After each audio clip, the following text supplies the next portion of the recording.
लिखो, हमने dual nature of matter शुरू किया था उस दिन, फोटोन शुरू किए थे। आज थोड़ा डिटेल में आगे बढ़ेंगे इसको, अब शांति रखेंगे, बोलेंगे नहीं। ओए भैया बंद कर दो तुम्हारा, लिखो जरा फोटोन्स के बारे में। 8-10 लाइन लिखवा रहा हूँ, फटाफट लिखो। या तुम लोग सुनते नहीं हो, फिर डंडे से सुनोगे, मान जाओ, प्यार से मान जाओ। Number 1, it is a packet of energy. It is the packet of energy emitted by. It is a packet of energy emitted by a source of radiation. Source of radiation. दूसरा, source of radiation. दूसरा, it travels with the speed of light in a straight line. It travels with the speed of light in a straight line. दूसरा, तीसरा, energy of a photon, formula याद है किसी को? h new, या new को क्या लिख सकते हो? c by lambda, h c by lambda, h new. ध्यान रखिएगा, एनर्जी फ्रीक्वेंसी पर डिपेंड करती है। फ्रीक्वेंसी ज्यादा, एनर्जी ज्यादा। फ्रीक्वेंसी ज्यादा, एनर्जी ज्यादा। निखिल यादव, अगर हम 7 कलर्स पूरे लिख दें विव के ओर के, किसकी एनर्जी सबसे ज्यादा है? इतना टाइम मत लगा। रेड की वेवलेंथ सबसे ज्यादा, तो रेड की फ्रीक्वेंसी सबसे कम, तो इसका मतलब इसकी फ्रीक्वेंसी सबसे, तो इसकी एनर्जी है, फोटोन्स की एनर्जी सबसे ज्यादा, सबसे ज्यादा। आगे लिखो, energy of a photon in electron volt. Energy of a photon in electron volt. H क्या है? Planck's constant. न्यू क्या है? फ्रीक्वेंसी। फ्रीक्वेंसी किस में होगी? हर्ट्ज में। प्लैंक्स कांस्टेंट की यूनिट भी SI में आएगी, तो एनर्जी किस में निकलेगी? अरे एनर्जी किस में निकलेगी? जूल में। लेकिन जब छोटी एनर्जी, थोड़ी एनर्जीज होती हैं, तो एनर्जी हम लोग किस में लिखते हैं? EV में। एनर्जी निकलेगी EV में। कैसे करोगे फिर? डिवाइड बाय, बहुत बढ़िया, HC बाय लैम्डा, और इसको आप डिवाइड कर दें 1.6 इंटू 10 की पावर माइनस 19 से, तो ये एनर्जी निकल आएगी जूल में। इसके ऊपर कम से कम 20 क्वेश्चन करवाऊंगा, ध्यान से समझ लो चीजों को। H एक प्लैंक्स कांस्टेंट है जिसकी फिक्स्ड वैल्यू है, C स्पीड ऑफ लाइट है जिसकी फिक्स्ड वैल्यू है वैक्यूम में, और ये कांस्टेंट आ गया मेरे पास 1 EV। ये कन्वर्जन क्यों करा मैंने? 1 EV में कितने जूल होते हैं? इंटू 10 की पावर माइनस 19 जूल। 1 EV में इतने जूल होते हैं, तो हमने इसको डिवाइड कर दिया, तो EV में आ गया। अगर आप सारी चीजों को, ये भी इसकी वैल्यू आप जानते हो, इसकी वैल्यू जानते हो, ये वैल्यू मिल गई, अगर सब कुछ डाल दोगे वैल्यूज, तो एक अप्रोक्सीमेट रिजल्ट मैं आपको दे रहा हूं जो बहुत ज्यादा काम आएगा आपके।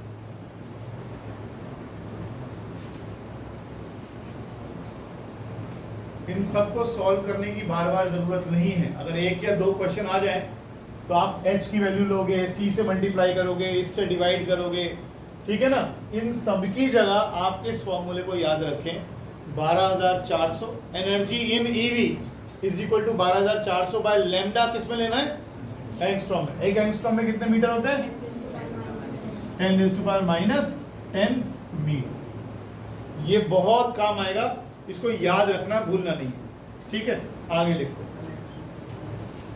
photons travel with different speeds in different media. Photons travel with different speeds in different media. ऐसा क्यों लिखवा रहा हूं? ऐसा क्यों लिखवा रहा हूं? 10वीं क्लास से पढ़ते आ रहे हो, ऐसा क्यों लिखवा रहा हूं? हाँ हिमांशु, क्यों लिखवा रहा हूं ऐसा? फोटोन किसके हैं? फोटोन किसके हैं? लाइट के। तो वो क्या कह रहा है? अलग अलग मीडिया में अलग अलग लाइट की स्पीड होती है। क्यों होती है? रिफ्रैक्शन का कारण भूल गए? Due to change in wavelength. Due to change in wavelength. जैसे ही लाइट एक मीडियम से दूसरे मीडियम में जाती है तो लाइट की क्या बदलती है, वेवलेंथ। लाइट की क्या बदलती है, वेवलेंथ। ध्यान रखिएगा। तो फर्स्ट सीट पे आ जाओ। वैसे तुम सबको यही बिठाऊंगा बिल्कुल पहली सीट पे, एक ही बेंच के ऊपर, सारे बेंच जोड़ दूंगा यहाँ, पीछे बिठाऊंगा नहीं। आगे लिखो, तो ताश खेलते रहते हो पीछे बैठे हो। आगे लिखो mass of a photon. Anushka दीदी घर पे है? अच्छा, कैमरा में याद किया था, बहुत दिनों में मिला नहीं। मास ऑफ ए फोटोन,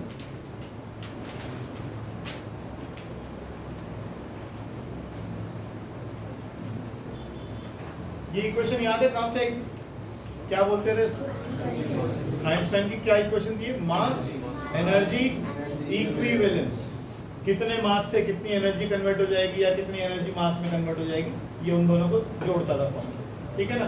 अगर यहाँ से हम मास निकालते हैं तो मास आता है h nu by c square. ये आ गया mass of a photon.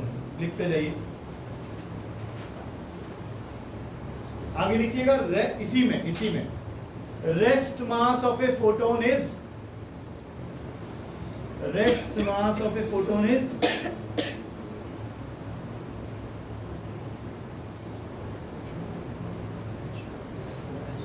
Rest mass of a photon is,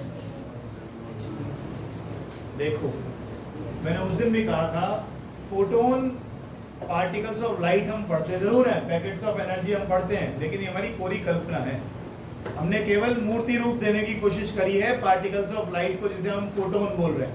यही तो हमने बात करी थी उस दिन भी। फोटोन्स की हम प्रॉपर्टीज पढ़ रहे हैं। फोटोन तब तक दिखाई दे रहा है, तब तक आप उसके बारे में एनालाइज कर रहे हो जब तक वो चल रहा है। अगर वो नहीं चल रहा है तो वो कुछ भी नहीं है। अगर वो नहीं चल रहा है तो वो कुछ भी नहीं है। उसका रेस्ट मास कितना है? 0। Rest mass of a photon is 0। Rest mass of photon is 0। लेकिन हाँ, अगर फोटोन चलेगा तो कितनी स्पीड से चलेगा? लाइट की स्पीड से चलेगा। लाइट की स्पीड से चलेगा तो उसका मास कैसे निकालेंगे? h nu by c square. लिखते जाइए। चलेगा तो है, नहीं चलेगा तो कुछ भी नहीं। Rest mass of photon is 0। आगे लिखिए। वो याद है तुम्हें, मास बदलता था वेलोसिटी के साथ, कुछ फॉर्मूला होता था, बताना जरा, याद दिलाने को। बोलना आप m not upon c square. बच्चों को याद नहीं रहते, वो चीजें साइड में लिख लिया करें। ये था कि अगर कोई ऑब्जेक्ट, कोई छोटा सा, कोई मान लीजिए कोई सबएटॉमिक पार्टिकल है, कोई छोटा सा पार्टिकल लाइट की स्पीड के आसपास कहीं पहुंच जाए, अच्छी स्पीड से चल रहा है, v वेलोसिटी से चल रहा है, तो उसका मास बढ़ जाया करता है। ये उसका फॉर्मूला है। ये उस पार्टिकल का क्या है? Rest mass. रेस्ट मास माने नहीं, रेस्ट मास माने जब वो पार्टिकल रेस्ट पर है तो उसका मास क्या है। लेट अस टेक, हमने एक इलेक्ट्रॉन ले लिया और इलेक्ट्रॉन को बहुत तेज भगाया हमने, कि कितनी स्पीड से चलाया, एक अप्रोक्सीमेट वैसी वैल्यू ले लो, 2 × 10⁸ मीटर पर सेकंड से चला दिया मैंने। लाइट की स्पीड क्या होती है? 3 × 10⁸। हमने कितना स्पीड से चलाया? 2 × 10 स्पीड। अगर हम यहाँ वैल्यूज डालेंगे तो हम देखते हैं कि उसका मास कैसा हो जाएगा? बढ़ जाएगा। उसका मास कैसा हो जाएगा? बढ़ जाएगा। तो मास स्पीड के साथ चेंज हो जाया करता है और ये उसी का फॉर्मूला है। मास स्पीड के साथ चेंज हो जाया करता है और ये उसी का फॉर्मूला है। अगर आप यहाँ वैल्यूज डाल, अच्छा देखो, अगर कोई पार्टिकल लाइट की स्पीड से ही ट्रेवल करता है, देख रहे हो क्या रिजल्ट आता है?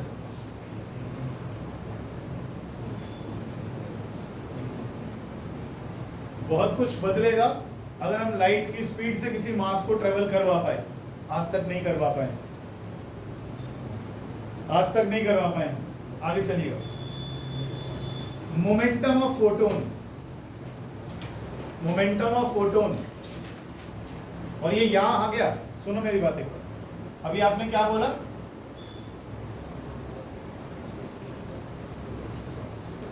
यही तो लिखा था। ये क्या है? Rest mass. ये क्या है? Mass at velocity v। अगर मैं रेस्ट मास निकालता हूं तो किसके बराबर आया? m × 1 - v square by. और फोटोन्स के बारे में अगर मैं बात करता हूं, फोटोन्स के, तो अभी हमने क्या लिखा? फोटोन्स की वेलोसिटी किसके बराबर है? लाइट की स्पीड के। तो ये दोनों बराबर हो गए। ये कट के कितना आया? 0। तो m नॉट का वैल्यू कितना आया? तो फोटोन का रेस्ट मास कितना होता है? 0। फोटोन का रेस्ट मास कितना होता है? 0। ध्यान रखिएगा इस चीज को। आगे लिखें momentum of photon. Momentum of photon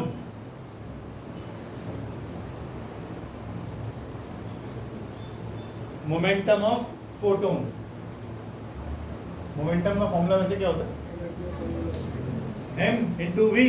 momentum का फॉर्मूला होता है m इंटू वी, लेकिन फोटोन कितनी स्पीड से चलते हैं? c से। तो क्या हो गया? m इंटू सी। लिखो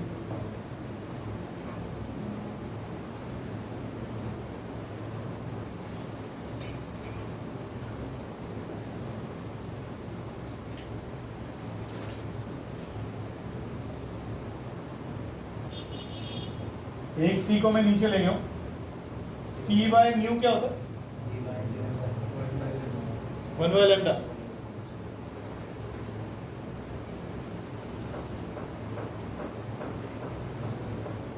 न्यू बाय सी होता है, सी बाय न्यू होता है। ये क्या है? ये क्या है? मास इनटू वेलोसिटी क्या है? किसका? फोटोन का। किसके बराबर आया? h by lambda. लिखिए please. c by nu lambda होता है। v equals to f lambda हो गया। अच्छा म्यू बाय c बोलो।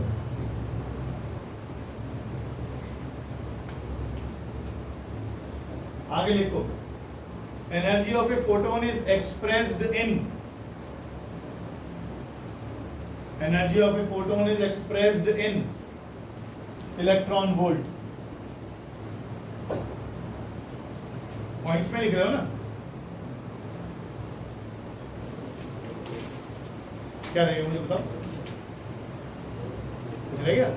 Energy of a photon is expressed in electron volt. Next, photons exhibit particle nature of light. Points में लिखना है इनको सबको। Photons exhibit particle nature of light. और last point,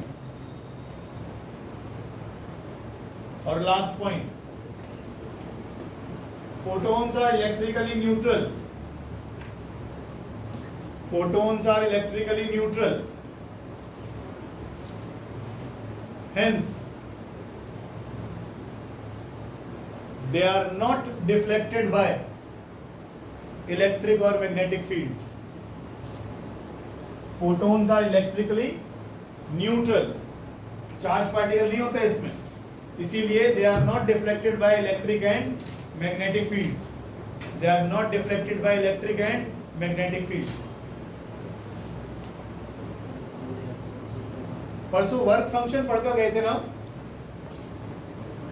Himanshu? Work function क्या होता है?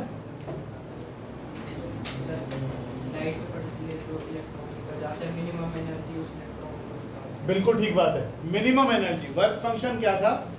वर्क फंक्शन वो मिनिमम एनर्जी है जो अगर किसी मेटल को दी जाए तो उसके सरफेस से इलेक्ट्रॉन्स निकल के बाहर आ जाते हैं।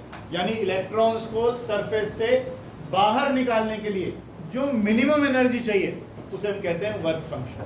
वर्क कहीं लिखा था क्या? मैंने लिख लिया ना? वर्क फंक्शन के एग्जांपल्स लिख लिए थे हमने, हैं? एक थोड़ा सा लिख लो। Work function for platinum is maximum. Work function is maximum for platinum. और प्लेटिनम के लिए वर्क फंक्शन का वैल्यू कितना होता है? 5.65 eV।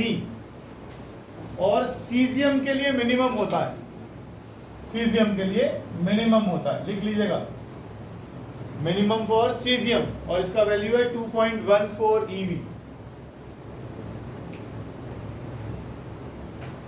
वर्क फंक्शन ये वो मिनिमम एनर्जी है जो इलेक्ट्रॉन्स को मेटल सरफेस से बाहर निकालने के लिए कम से कम चाहिए, मिनिमम चाहिए। ज्यादा तो आप कितनी भी दे दो। एक और कहीं लाइन हिंदी में लिख दो चाहे। ग्रुप वन के एलिमेंट्स, ग्रुप 1 के एलिमेंट्स के लास्ट शेल में कितने इलेक्ट्रॉन होते हैं? 1 ही होता है। ग्रुप 1 के लास्ट शेल में इलेक्ट्रॉन्स कितने होते हैं? 1 ही होते हैं।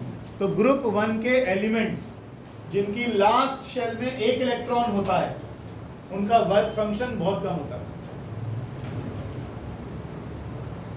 ग्रुप 1 के एलिमेंट्स जो जिनमें लास्ट शेल में एक इलेक्ट्रॉन होता है, उनका वर्क फंक्शन बहुत कम होता है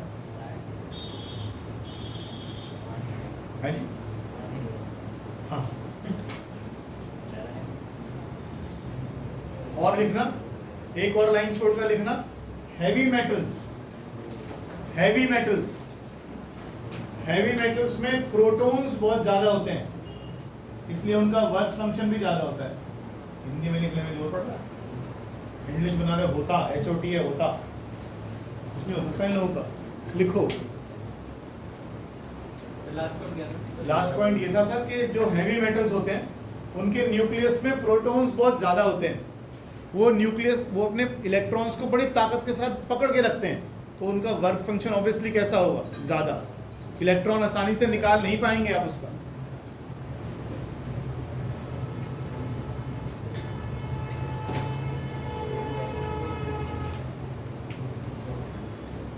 हेडिंग डालिएगा photo electric effect. Photo electric effect,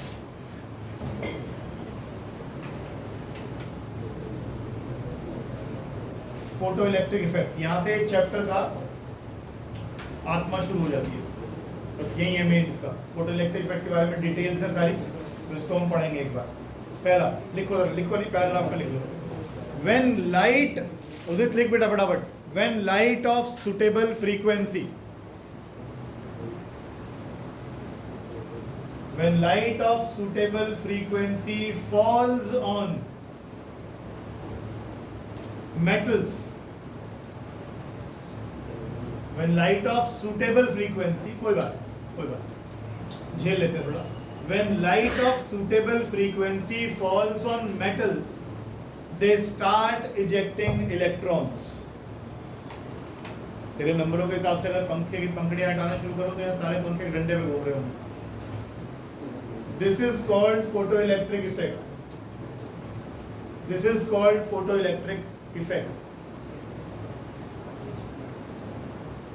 बोलूं आगे? इसमें वर्ड आपने देखा सूटेबल। ऐसा नहीं है कि कोई भी उठाया इलेक्ट्रिकल की दुकान से बल्ब लगाया, बोला शुरू कर दो फोटो इलेक्ट्रिक इफेक्ट, वहां से इलेक्ट्रॉन्स निकालना शुरू कर दोगे।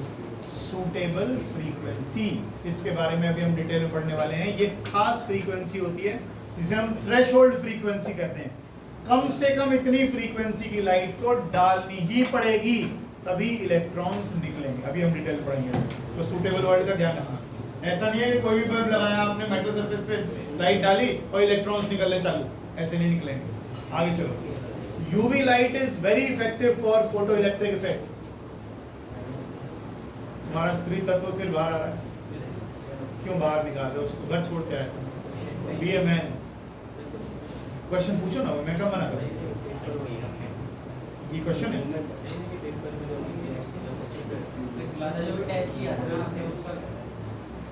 मैं तो कुछ और पढ़ रहा हूँ, किसी का भी क्यों 10 mark. UV light is very effective for photo electric effect. ठीक है, आगे लिखें। Visible light is able to cause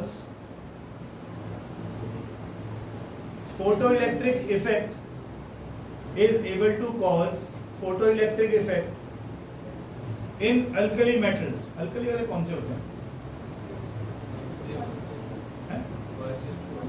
group 1 के तो होते हैं, पहले वाला ग्रुप होता है उसके होते हैं अल्कली मेटल्स, अगले होते हैं अल्कलाइन अर्थ मेटल्स। ऐसे तो चलते हैं, लास्ट में जाके वो हेलोजन्स और नोबल गैसेस आते हैं, तो पहले ग्रुप वालों को बोलते हैं अल्कली मेटल्स। अभी तो हम लिख ही रहे थे इस बात को, ऊपर लिखा था ना हिंदी में, फोटा आ जाती है, लिखा था ना, क्या लिखा था हमने उसमें, क्या लिखा था?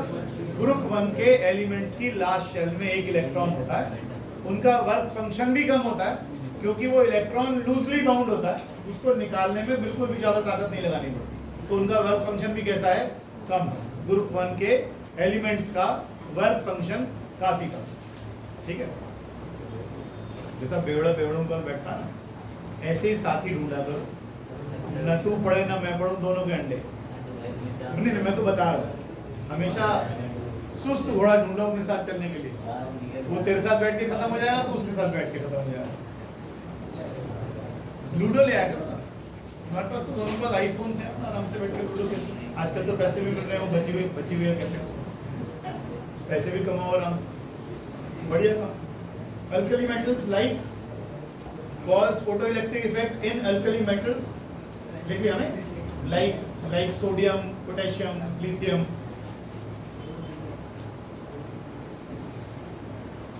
आगे लिखो, the ejected electrons are called photoelectrons,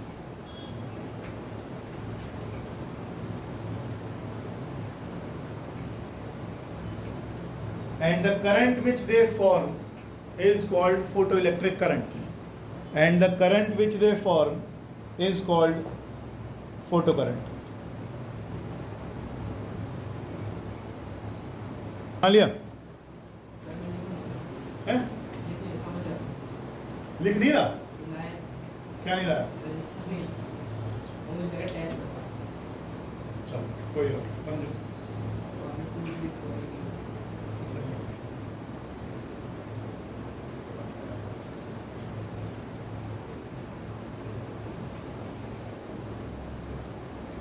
बोलो भाई,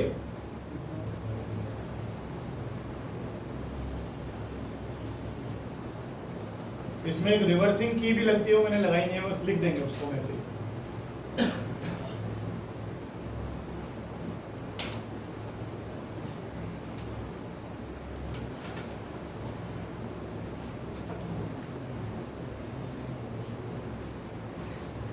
क्वार्ट्ज जो है ना, ये अल्ट्रावायलेट लाइट को, ऑर्डिनरी लाइट को तो एब्जॉर्ब कर लेता है, लेकिन यूवी लाइट को नहीं करता।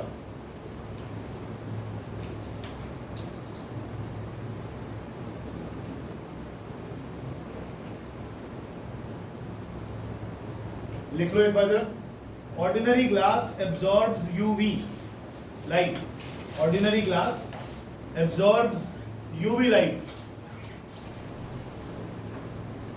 but quartz does not absorb।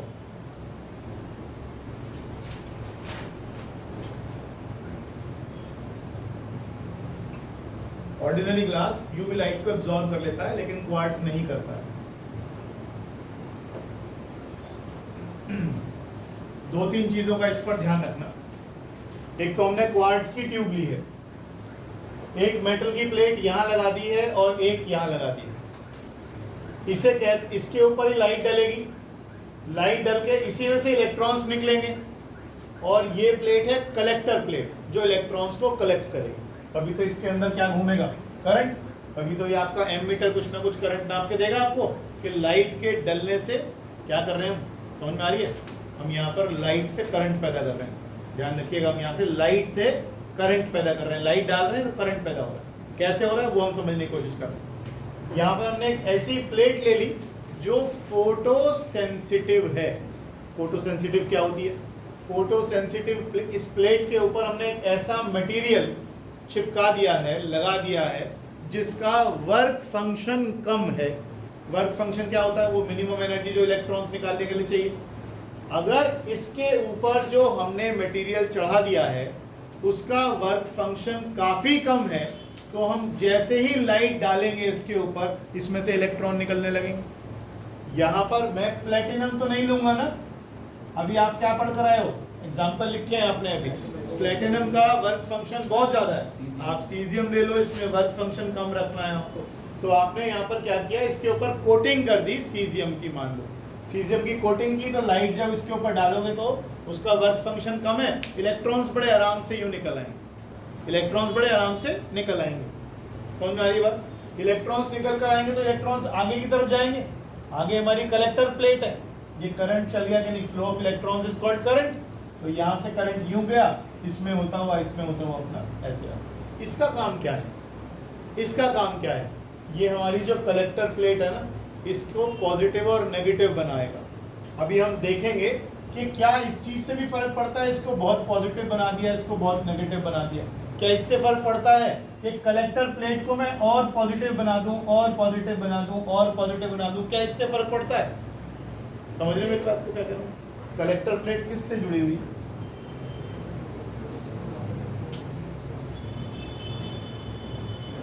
Sorry मैंने कहीं टर्मिनल्स गलत लगा दिए, ठीक से, हाँ ठीक है ठीक है। अगर मैं इसको पॉजिटिव बनाता जाऊं तो क्या ये और इलेक्ट्रॉन्स को खींचेगा, और खींचेगा तो क्या उससे फोटो करंट बढ़ जाएगा? या अगर मैं इसको और नेगेटिव करता जाऊं, नेगेटिव करता जाऊं, नेगेटिव करता जाऊं तो भी कुछ होगा क्या? मेरी बात समझ रहे हो क्या कह रहा हूं? यहाँ पर हम रिवर्सिंग की लगाएंगे, रिवर्सिंग की से इसको हम पॉजिटिव और नेगेटिव कैसा भी बना सकते हैं, कितना भी ज्यादा या कम कर सकते हैं, यानी इसका पोटेंशियल बढ़ा या घटा सकते हैं रिवर्सिंग की मदद से, ठीक है। ये पोटेंशियल डिवाइडर इसीलिए कहलाता है, ये पोटेंशियल को कम ज्यादा करेगा। लिखो इफ नीडेड, इसमें एक लाइन लिख लो नीचे, if needed we can make the collector plate to be positive by using a reversing की।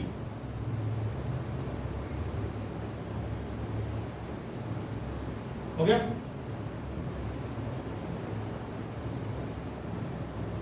If needed, we can make collector plate to be positive. आगे लिखो P is a plate. P is a plate loaded with. P is a plate loaded with photosensitive material. लिखो photosensitive material.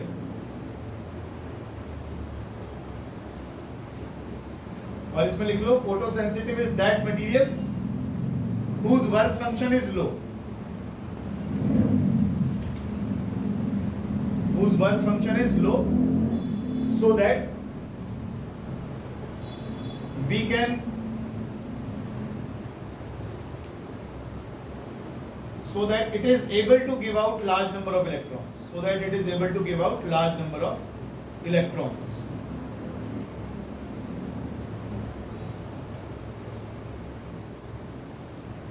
ठीक है जी।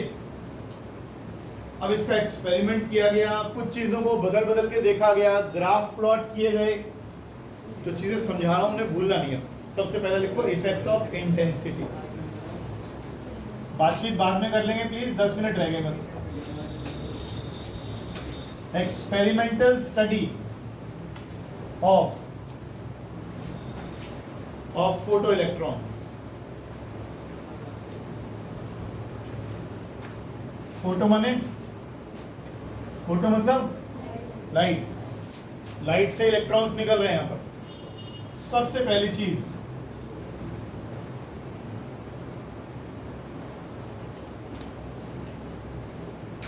Chemistry में एक आपके शुरू के चैप्टर्स में वेव थ्योरी आया करती है। ये वेव थ्योरी की बहुत सारी बातों को गलत प्रूव किया गया बाद में, किसी दिन पढ़ के सुनाऊंगा दोबारा से। फिलहाल अभी वो पढ़ लो जो हमारे काम आएंगे तो लेट हो जाएंगे। हमने क्या किया, इफेक्ट ऑफ इंटेंसिटी। हमने लाइट की जो इंटेंसिटी है उसको कभी बढ़ाया कभी घटाया, और जब हमने चेंज करके देखा तो हमें क्या दिखाई दिया कि इंटेंसिटी और फोटो करंट में ग्राफ कैसा जाता है, सीधा।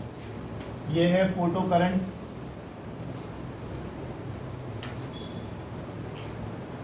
और ये है इंटेंसिटी ऑफ लाइट।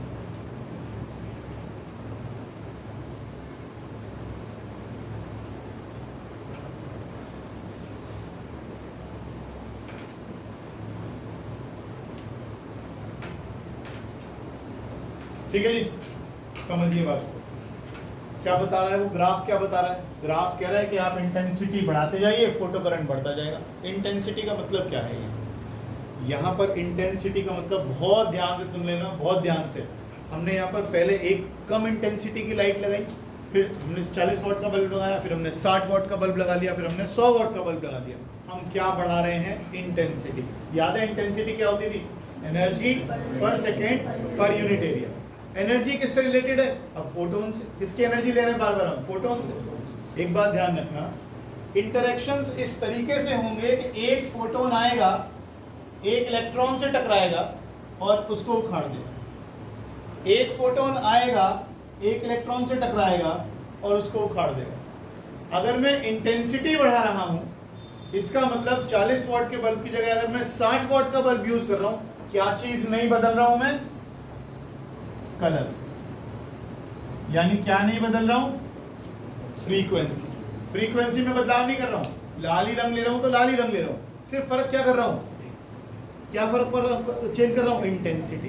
पहले आपने कम इंटेंसिटी का बल्ब लिया, फिर ज्यादा का ले लिया, फिर और ज्यादा ले लिया, फिर और ज्यादा ले लिया, तो हमने क्या देखा, जैसे जैसे आप इंटेंसिटी बढ़ा रहे हो वैसे वैसे करंट भी बढ़ता चला जा रहा है। इसका मतलब, और हम ये बात जानते हैं, अभी हम पढ़ेंगे भी इसको बाद में, एक फोटोन एक इलेक्ट्रॉन के साथ इंटरेक्शन करता है, एक फोटोन आएगा इलेक्ट्रॉन को फाड़ेगा, एक फोटोन आएगा इलेक्ट्रॉन को फाड़ेगा, एक फोटोन आएगा इलेक्ट्रॉन को फाड़ेगा। इतनी बात समझ में आती है। अगर फोटो करंट बढ़ गया इसका मतलब इलेक्ट्रॉन्स बढ़ गए, अगर ये इलेक्ट्रॉन्स यहाँ से निकलने वाले बढ़ गए तो इसका मतलब क्या ज्यादा आए थे, फोटोन। एक फोटोन से एक इलेक्ट्रॉन उखड़ेगा, ऐसे याद रखो, ठीक है ना। एक फोटोन आया, इंटरेक्शन हुई एक इलेक्ट्रॉन के साथ, उसको उखाड़ दिया। अब ये क्या बता रहा है, कह रहा है मैंने इंटेंसिटी बढ़ाई, यानी आपने पहले क्या बढ़ाई, बल्ब की इंटेंसिटी बढ़ाई। इंटेंसिटी बढ़ाने का मतलब क्या बढ़ा रहे हो आप नंबर ऑफ फोटोन्स बढ़ा रहे हो। याद रखना, इंटेंसिटी का मतलब क्या बढ़ा दिया, नंबर ऑफ फोटोन्स। ये भूलना नहीं है, फ्रीक्वेंसी नहीं बता रहा हूं, कलर नहीं बदल रहा हूं, नीले का हरा, हरा का पीला, पीले का काला नहीं कर रहा हूं, कलर फ्रीक्वेंसी नहीं बदल रहा हूं, क्या बदल रहा हूं, इंटेंसिटी। और इंटेंसिटी माने नंबर ऑफ फोटोन्स। जैसे अभी हमने फिलहाल यहाँ पर ये 40 वॉट की ट्यूबलाइट लगा रखी है, इसकी जगह हम 100 वॉट की ट्यूबलाइट लगाते हैं, ज्यादा रोशनी देगी, ज्यादा रोशनी का मतलब उसमें से क्या निकल रहे हैं, ज्यादा फोटोन्स। वो पैकेट ऑफ एनर्जी ज्यादा फेंक रहा है तुम्हारी तरफ, इसको ऐसे समझो। इंटेंसिटी क्या थी, एनर्जी पर सेकेंड पर यूनिट एरिया। एक फोटोन आएगा एक एनर्जी लाया, दो फोटोन आए दो एनर्जी आए, 100 फोटोन आए 100 एनर्जी आई। तो जब ज्यादा एनर्जी मतलब ज्यादा फोटोन्स। बात समझ में आई है कि नहीं। इंटेंसिटी का मतलब नंबर ऑफ फोटोन्स। क्या बढ़ा रहे हो, नंबर ऑफ फोटोन। जितने ज्यादा फोटोन्स आएंगे उतने ज्यादा टकराएंगे इलेक्ट्रॉन से, उतने ज्यादा इलेक्ट्रॉन उतरे। ये बात समझ में आती है कि नहीं, ये बात ग्राफ समझ में आ गया, लिखो थोड़ा सा। If we increase the intensity, if we increase the intensity of incident light, photocurrent increases.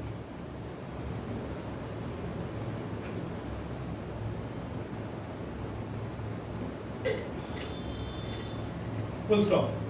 Greater the intensity, greater the intensity, comma, greater the number of photons, greater the number of photons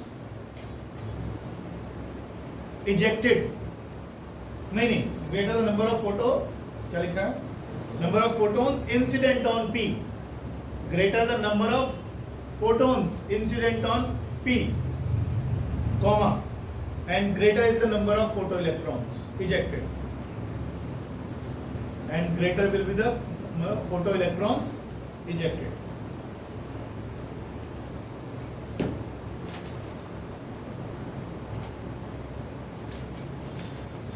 हो गया। आगे लिखो, effect of potential, effect of potential.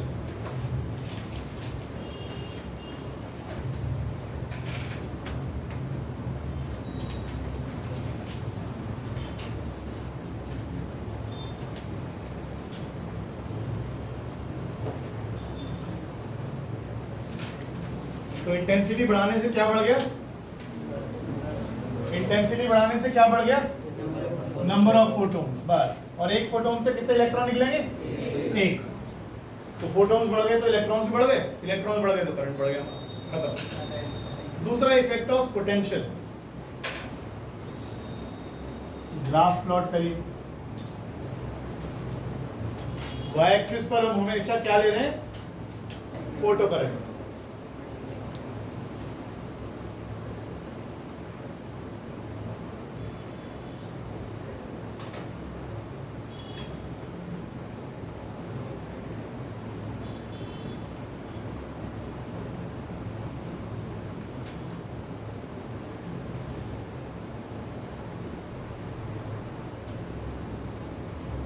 पिछली बार क्या नहीं बदला था आपने, फ्रीक्वेंसी, कलर नहीं बदला पिछली बार आपने।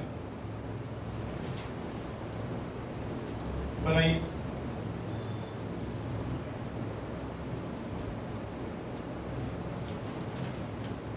इंटेंसिटी 1, इंटेंसिटी 2 और इंटेंसिटी 3।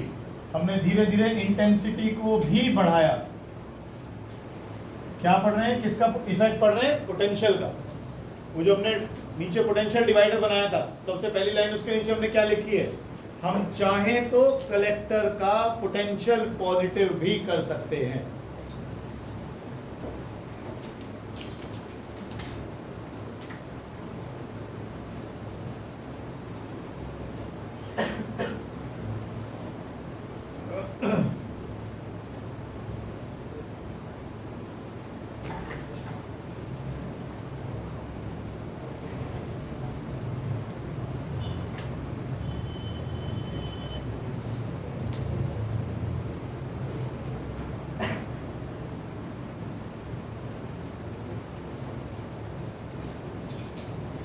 चलिए आगे देखते हैं इसको। लिखेंगे कल समझ के, लेकिन आज ही जाएंगे इसको।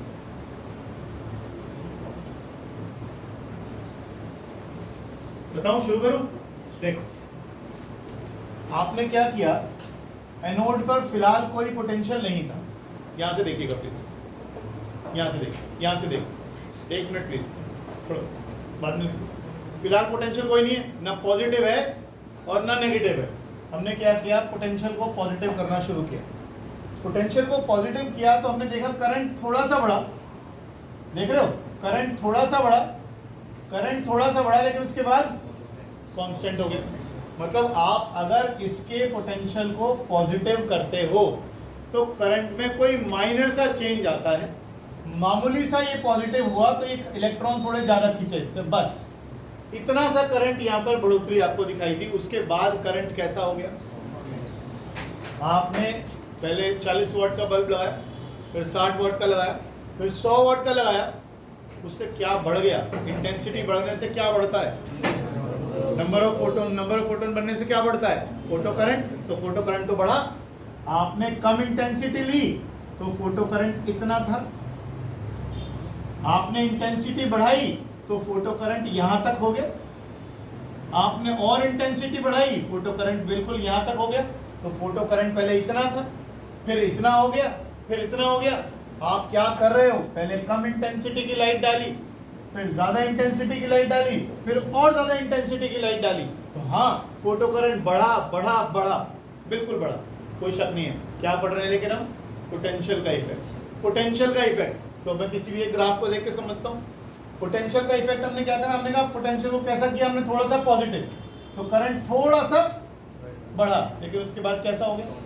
कांस्टेंट हो गया। अब हमने देखा पॉजिटिव का ज्यादा पॉजिटिव करने से कुछ फर्क तो पड़ नहीं रहा, कि और पॉजिटिव और पॉजिटिव और पॉजिटिव कर रहे हैं, उससे कोई खास फर्क नहीं पड़ रहा, करंट में कोई फर्क नहीं पड़ रहा, करंट तो कांस्टेंट ही हो गया। फिर हमने उसे नेगेटिव करना शुरू किया। अब सारा गेम शुरू होता है। हमने इसको जब नेगेटिव करना शुरू किया तो तुम्हें सामने भी दिख रहा होगा, सामने से भी तो नेगेटिव पार्टिकल ही आ रहे हैं, और तुमने उसको नेगेटिव करना शुरू कर दिया। क्या होगा?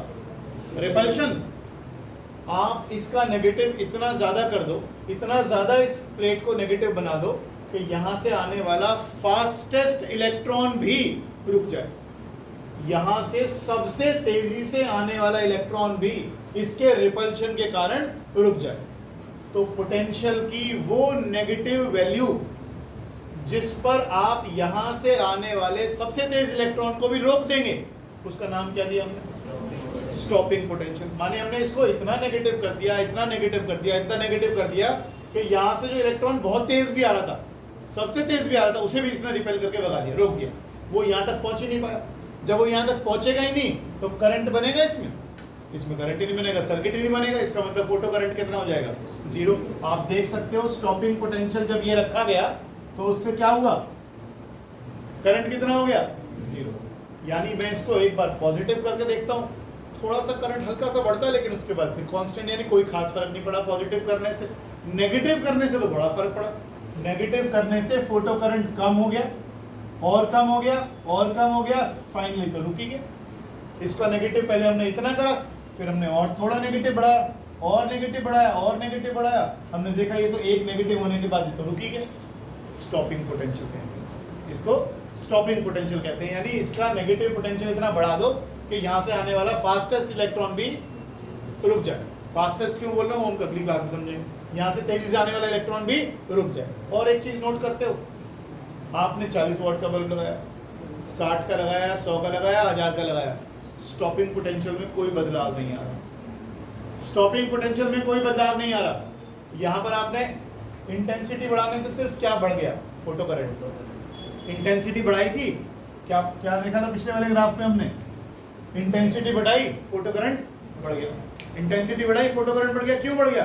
क्योंकि ज्यादा फोटोन आए, सबने इलेक्ट्रॉन निकाले, ज्यादा करंट बन गया मेरे पास। इंटेंसिटी बढ़ाने से भी स्टॉपिंग पोटेंशियल पर कोई असर नहीं हो रहा। समझ में आ रही है बात? ये बात समझ में आ रही है? ग्राफ में क्या लिखा समझ में, परसों लिखवा में दूंगा, समझ में आ रही है? कोई डाउट है जी? हो क्यों रहा है वो परसों पढ़ेंगे। 2 मिनट के लिए, 2 मिनट रुक जाओ।